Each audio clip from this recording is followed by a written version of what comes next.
السلام علیکم دوستو آج ہم بات کرنے جا رہے ہیں ڈرامہ ارطغرل غازی کا، جس کا شروعات یہاں سے ہوتا ہے کہ وسیلیو ہلینا کے پاس جاتی ہے اور ہلینا کو کہتا ہے کہ میں غصے میں تھا، اس لیے میں نے آپ پہ شک کھایا ہے اور مجھے معاف کر دو۔ ہمارے ساتھ ارطغرل نے چھال کھیل لیا ہے۔ پھر ہلینا پوچھتی ہے کہ اب تمہیں مجھ سے شک کیسے دور ہوا؟ پھر ہیلینا کہتی ہے کہ وسیلیو میں اس چیز کی حقدار نہیں تھی، تم نے مجھ پہ کیسے شک کیا؟ اب میں تمہیں کیسے معاف کر سکتی ہوں؟ وسیلیو کہتا ہے کہ ہیلینا تم مجھے ایک موقع دے دو اور مجھے معاف کر دو، آئندہ ایسی غلطی نہیں ہوگی۔ اور پھر وسیلیو ہیلینا کے پاس چلا جاتا ہے اور اس کی ہتھ کھڑی کھول دیتا ہے اور کہتا ہے کہ مجھ سے غلطی ہوئی ہے، مجھے معاف کر دو۔ ہیلینا کو آزاد کر دیتا ہے۔ دوسری طرف پھر ایک کماندار وسیلیو کے پاس آتا ہے اور کہتا ہے کہ اورال ٹھیک تھا، اس کا شک صحیح نکلا، وہی حاجت ریان استاد ہے۔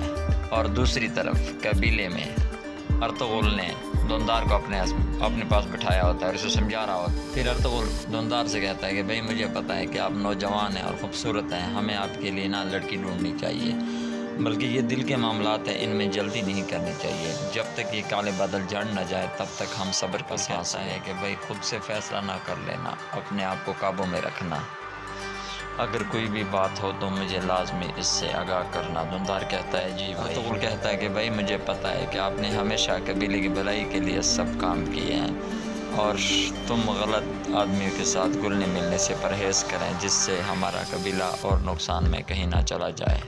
اس پر دوندار کہتا ہے کہ ٹھیک ہے بھائی۔ اور پھر دوندار باہر چلا جاتا ہے اور حکیم اندر آ جاتا ہے اور کہتا ہے کہ سردار نکایہ سے ایک پیغام رسید آیا ہے اور آپ سے وہ فوراً ملنا چاہتا ہے۔ تو اس پر ارطغرل کہتا ہے کہ جی ٹھیک ہے۔ ارطغرل سے کہتا ہے کہ وہ قبیلے کے قریب آپ سے جھاڑی میں ملنا چاہتا ہے اور ارطغرل فوراً وہاں سے چلا جاتا ہے۔ پھر وسیلیو اور اورال اور چولپن کے کمرے میں داخل ہوتا ہے اور کہتا ہے کہ تم دونوں نے حاجت ریان استاد کے بارے میں جو کہا تھا وہ بالکل ٹھیک نکلا ہے۔ چولپن سے کہتی ہے کہ تم جاؤ اور ہیلینا کو خوش کر لو، اور اس کے بعد چولپن وہاں سے چلی جاتی ہے۔ پھر وسیلیو کہتا ہے کہ ارطغرل نے ہمارے قلعہ قرہ جیسر کو اپنے خنجر سے چیر پاڑ کے رکھ دیا ہے اور اس کے لیے ہمیں مزید کوئی جال بچھانا پڑے گا۔ اس کے بعد ایک کماندار وسیلیو کے پاس آ جاتا ہے اور کہتا ہے کہ شہنشاہ کوئی سپاہی بھیج رہا ہے، جو کہ اس لیے وہ بھیج رہا ہے کہ کہیں ترک حملہ نہ کر دے قلعہ قرہ جیسر پر۔ تو اس پر وسیلیو خوش ہو جاتا ہے اور شہنشاہ کو دونوں ہاتھوں سے پکڑ کر بوسہ لیتا ہے۔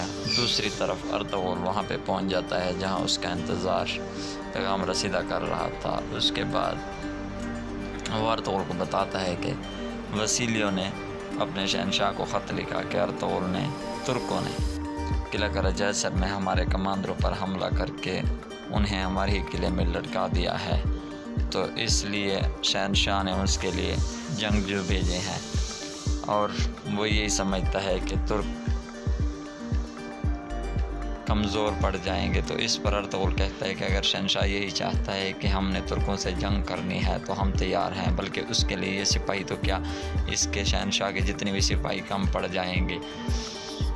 تو دوسری طرف دوندار اکیلا بیٹھا ہوتا ہے اور سخت غصے میں ہوتا ہے کہ اسی دوران میں گونیلی خاتون اس کے پاس چلی جاتی ہے اور گونیلی خاتون اسے کہتی ہے کہ دوندار خیر تو ہے، آج تم بہت پریشان نظر آ رہے ہو۔ تو اس پر دوندار کہتا ہے کہ نہیں، ایسی کوئی بات نہیں۔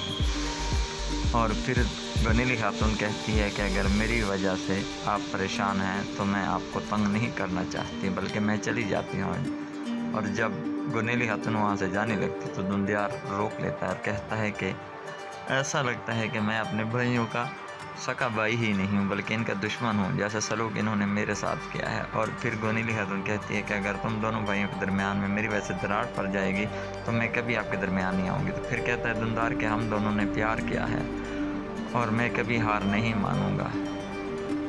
تو اسی طرح وہ گونیلی خاتون کو سمجھاتا ہے اور پھر دوندار اپنی والدہ کے پاس چلا جاتا ہے۔